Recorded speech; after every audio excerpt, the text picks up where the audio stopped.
Hello everyone! Welcome back to Garfield's World. For today's video guys, pupuntahan namin yung isa sa mga pinakasikat na busay or talon dito sa aming lugar, ang Busay Oro. And eto po, medyo mahirap pong ang trek na to. What trek? Chika bula ko. Pero pag abot nyo na guys, ayan, very worth it siya. So advice ko lang, mahirap talagang magdala ng maraming gamit or bata kapag nagpunta kayo dito. So it's easier if kayo lang at saka medyo konti lang yung dadalhin ninyo para hindi kayo matulad sa amin, sobrang nahirapan. And guys, it's all worth it. The view, yung place, yung tubig, breathtaking siya talaga guys. Look at that.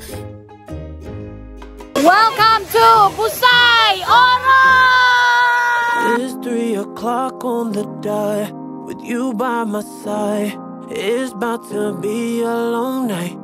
I can feel it stalling. You can't hear it. It's calling. The moon gotta get away from you. It's happening to guys. And syempre, dito ko na-realize na isa pala talaga akong Serena, kung saan tatlo na yung anak ko. Ayan. So, yung isa naming pinsan, tuturuan siya paano mag-sisid. Ayan. Ang sarap! Take a minute, let's mismanage your time. It's getting hot up in here, but I'm focused on mine. There's only one thing, baby, that on top of this world. With one look you want, girl. White Adidas on bare feet, t-shirt hiding your two-piece. Angel neath the makeup, wake I could only make it. Never have I ever, I've never seen something like you.